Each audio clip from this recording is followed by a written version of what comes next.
Olá, meus queridos, tudo bem?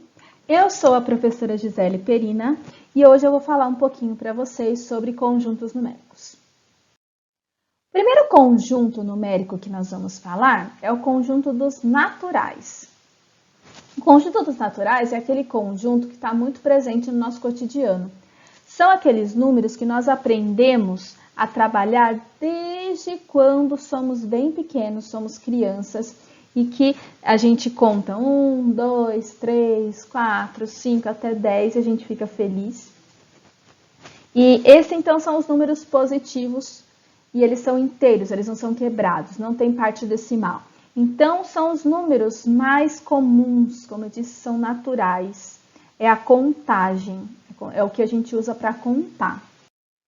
Então, como eu falei, é muito presente no nosso cotidiano. São os positivos sem a vírgula, 0, 1, 2, 3, 4 e assim por diante. E a gente consegue perceber uma coisinha, que quando eu faço uma adição, por exemplo, 1 mais 2 igual a 3, a resposta é um número natural também, assim como na multiplicação. 1 vezes 2, 2. Então, tanto a adição quanto a multiplicação estão presentes nesse conjunto. Então, a gente fala que esse conjunto ele é fechado para adição e para multiplicação. Mas o mesmo não acontece para subtração e divisão, porque, por exemplo, se eu faço 1 menos 2, tanto 1 quanto 2 são números naturais, só que se eu faço 1 menos 2, dá menos 1. E 1 dividido por 2 dá 0,5. Tanto menos 1 quanto 0,5 não fazem parte do conjunto dos naturais. Então, muitos estudiosos, quando trabalhavam com a parte de contagem, com os números naturais, perceberam que parar por aí não dava certo. Que precisava ter algum outro conjunto, mais tipos de números, para a gente poder completar então, essas operações. Foi aí que, então, houve a necessidade da primeira ampliação dos conjuntos dos naturais, tá? Que foi, então, para os números inteiros. Os números inteiros, então, eles são os números naturais, os positivos, mais os números negativos. Então, a gente fala que os números inteiros contêm os números naturais, ou os números naturais está contido nos números inteiros. Então, os números inteiros, e para você lembrar, o símbolo dele é Z, eu falo que é os inteiros, parece que tem um zin, né? Parece que tem um Z aí. Os números inteiros, eles são os positivos e os negativos, sem vírgula, ou seja, eu ainda não tenho a parte decimal. E ele, então, ele cresce, né? Ele é infinito, tanto para esse lado quanto para esse lado. Então, nós temos aqui, né, infinitos, menos 2, menos 1, 0, 1, 2, infinito de novo. E aqui, então, nós acrescentamos a adição, ok. Subtração agora também ok. E multiplicação também já estava ok. Então, olha lá, aqui eu fiz 1 mais menos 2, que é a mesma coisa que 1 menos 2, que é menos 1, tá? 1 vezes menos 2 é menos 2. Então, aqui a gente tem que, tanto a adição quanto a subtração e a multiplicação estão presentes aqui. Só que nós ainda temos problema com a divisão. Então, eu consigo obter todas as minhas respostas de todas as minhas operações apenas nesses dois conjuntos naturais, no caso os inteiros, né? Junto? Não, não consigo. Então, houve a segunda necessidade de ampliação, que daí vem dos conjuntos dos inteiros, que contém os naturais, né?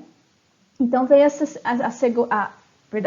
a necessidade dessa segunda ampliação, que nós temos agora, então, o conjunto dos números racionais. O conjunto dos números racionais, então, é formado por todo número que pode ser escrito na forma de uma razão, ou seja, de uma fração.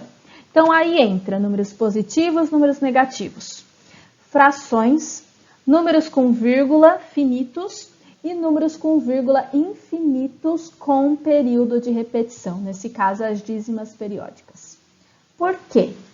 Sem período de repetição, eu não consigo transformar ele numa razão. Agora, com período de repetição, eu consigo obter uma fração geratriz, tá?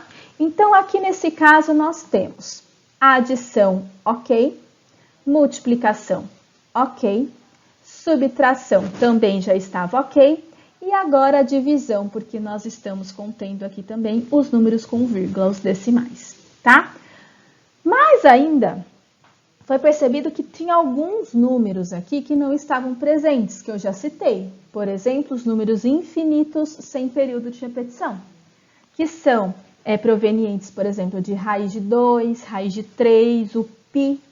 Então, alguns números ainda não estavam presentes aí. Então, foi necessário ampliar mais uma vez, tá? E foram adicionados, então, os irracionais. Os irracionais, gente, eles não são muito utilizados, tá? E eles são números isolados. Então, ou um número é racional ou um número é irracional. Ele não consegue ser as duas coisas ao mesmo tempo. Então, ou ele vira fração ou ele não vira fração. Então, eles são pouco utilizados. O número mais famoso é o π. São infinitos, então, sem um período de repetição. Então, também tem como exemplo raiz de 2, raiz de 3, entre outros números, tá bom? Então, houve a necessidade da união de todos os conjuntos, para eu não ter que ficar trabalhando separadamente. Então, nós obtivemos o conjunto dos reais. Então, o conjunto dos reais é formado pelos... Nós temos, então, os naturais, inteiros, racionais, irracionais e tudo junto, os reais. Então, ele é muito presente também no nosso cotidiano, são todos os números existentes, a não ser quando por exemplo, raiz quadrada de número negativo, aí vai entrar em números complexos, que é outra coisa, tá? Mas então, nós temos todos os números ali envolvidos e todo real, ou ele é racional ou ele é irracional, tá? Então, aqui eu trouxe para vocês uma figura para representar isso que a gente estudou. Então, aqui nós temos os naturais, logo após os inteiros, verifique que os naturais estão dentro dos inteiros. Então, nós temos os racionais, verifique então que tanto os naturais quanto os inteiros estão dentro dos racionais. Isoladinho do lado, nós temos os irracionais, então percebam o seguinte, um ponto daqui está aqui, não está aqui, tá? Agora, um pontinho daqui pode ser um número natural, um número inteiro e um número racional ao mesmo tempo. E tudo isso forma o conjunto dos números reais, tá bom? E algumas coisas importantes, eu vou até desligar, não tem jeito, desligar minha câmera, depois eu leio aqui embaixo. Alguns números, algumas propriedades, alguns fatos importantes. Então, por exemplo, o número 2.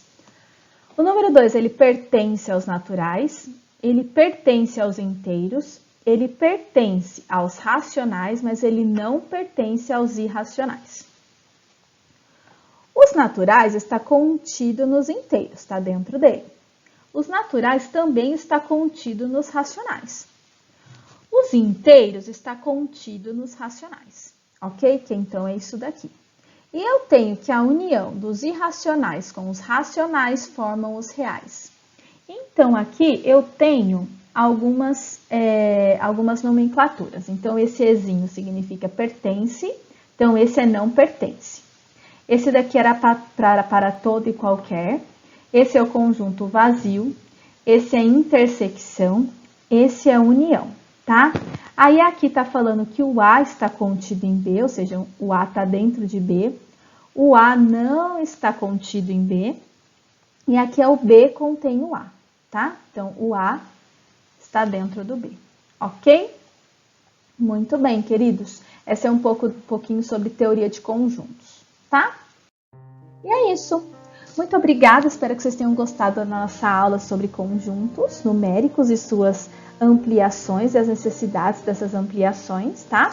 Qualquer dúvida, manda aí nos comentários ou por e-mail para mim, profgiseleperina@gmail.com.